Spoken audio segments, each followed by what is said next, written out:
सर्वप्रथम आपल्या सगळ्यांचं मनापासून आभार. मंचावर उपस्थित असलेले आमचे सर्व कमिटी मेंबर्स, आमचे ऍडवायझर, आमचे स्पॉन्सर, टर्म ऍडवायझर, सगळ्यांचं आभार.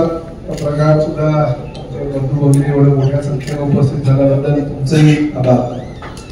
तसं बघायला गेलं तर 2015 पासून चालू झालेला हा फेस्टिवल आमचं हे 10वं वर्ष आणि या 10 वर्षामध्ये अनेक दिग्गज कलाकारांना या उपवनच्या मंचावर घेऊन येण्याची एक किमया आमच्या ह्या मंचावर उपस्थित असलेल्या सगळ्या आमचे जे कमिटी मेंबर आहेत त्यांनी केलेली. प्रताप सरनाईक एकटा काही करू शकत नाही, परंतु प्रताप सरनाईकांबरोबर ही जी कमिटी आहे ती कमिटी जर या ठिकाणी नसती तर मला असं वाटतं हा फेस्टिवल किती आम्ही मदत केली असती, आर्थिक सहकार्य केलं असतं तरी चालू होऊ शकला नसता, पूर्ण होऊ शकला नसता. कारण हे सगळं श्रेय जे आहे हे आमच्या या कमिटी मेंबरच आहे. आणि मला एक गोष्ट अभिमानानं प्रत्येक वेळेस निदर्शनास आणायची असते की एक फेस्टिवल संपला की आम्ही दुसऱ्या फेस्टिवलची वाट बघत असतो आणि त्या दुसरा फेस्टिवल कसा सक्सेस करायचा आणि त्या ठिकाणी कोण कलाकार आणायचे आणि त्याचबरोबर त्या फेस्टिवलची पार्श्वभूमी काय असावी हे आमचा प्रत्येक जण विचार करत असतो. त्यासाठी त्या बैठका होत असतात. आज जरी या ठिकाणी प्रेस कॉन्फरन्स असेल तरी या आमच्या बैठकी 2 महिन्यापूर्वीपासून चालू आहे. मला आठवतंय की इलेक्शनच्या काळामध्ये आचारसंहिता लागल्यापूर्वी आणि आचारसंहिता लागल्यानंतर सुद्धा या बैठका आमच्या झाल्या आणि प्रत्येक बैठकीला आम्ही आमच्या सूचना देत होतो.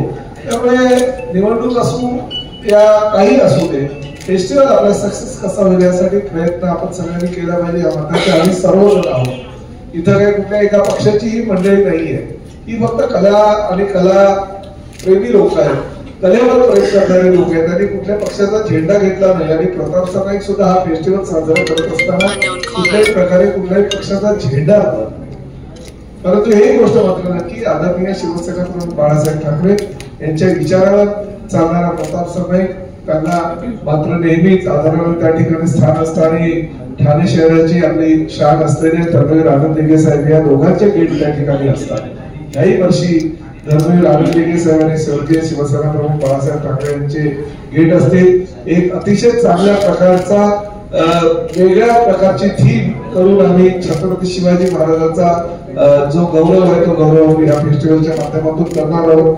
आणि दिग्गज कलाकार जसं मनोज पिल्लेंनी सांगितलं की फक्त या देशातलेच नव्हे तर विदेशातल्या सुद्धा कलाकार या ठिकाणी येऊन आपली कला सादर करणार आहेत.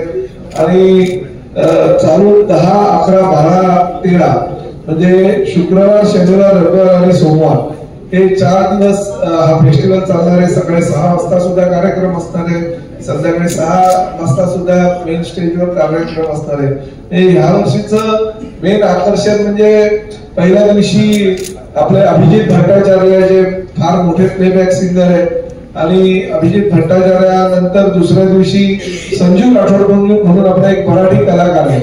तो एवढा फेमस झाला म्हणजे माझा नातू सुद्धा गुलाबी साडी आले की त्या गुलाबी साडीच्या गाण्यावर डान्स करत असतो. म्हणजे एवढा फेमस कलाकार आहे. अल्पावधीत तो फेमस झालाय.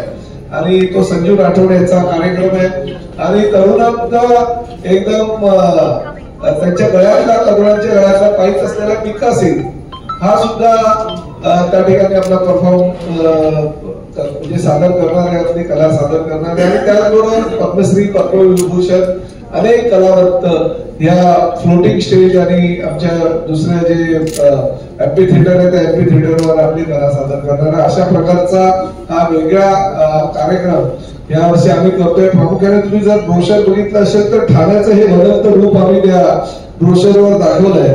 याचं कारण असं की ठाणा आता पूर्वीसारखा मराठमोळा ठाणा राहिलेला नाहीये. या ठाण्यामध्ये सगळ्या जाती धर्माचे लोक आलेले आहेत. पश्चिम बंगाल असू द्या किंवा केरळ असू द्या किंवा कर्नाटक असू द्या, आंध्र प्रदेश असू द्या, उत्तर प्रदेश असू द्या, बिहार असू द्या किंवा गुजरात किंवा राजस्थान, राज्यातून म्हणजे कन्याकुमारी पर्यंत सगळे जे काही स्टेट आहेत त्या स्टेटचे भले थोड्या काही स्टेटचे थोड्या प्रमाणात तर काही स्टेटचे मोठ्या प्रमाणात लोक या ठिकाणी आलेले आहेत. त्यामुळे सगळ्या जाती धर्मांना आणि सगळ्या राज्याला घेऊन जाणारं हे आता ठाणं झालेलं आहे. त्यामुळे सगळ्यांना साथ देण्याचं काम आम्ही या फेस्टिवलच्या माध्यमातून करतोय आणि तशा प्रकारची ती फेस्टिवलची थीम सुद्धा या ठिकाणी आहे. अनेक स्पॉन्सर आमचे आहेत या मंचावर बसलेले, आमचे जॉन मॅथ्यू असू द्या किंवा राजन बांदेलकर असू द्या, ते जरी स्पॉन्सर असले तरी ते कम्युनिटी मेंबर म्हणूनच त्या ठिकाणी आम्हाला योग्य ते सहकार्य करत असतात. नेहमीप्रमाणे 10 जानेवारी रोजी राज्याचे लोकप्रिय उपमुख्यमंत्री श्री एकनाथ शिंदे साहेब यांच्या हस्ते या फेस्टिवलचं उद्घाटन होईल आणि या फेस्टिवलला बाकीच्या कलावंतांबरोबरच बाकीच्या राजकीय नेत्यांबरोबरच आम्ही मुख्यमंत्री आदरणीय देवेंद्रजी फडणवीस, उपमुख्यमंत्री आदरणीय अजितदादा पवार यांच्यासह विविध मंत्री महोदयांना या ठिकाणी आमंत्रित करणार आहोत.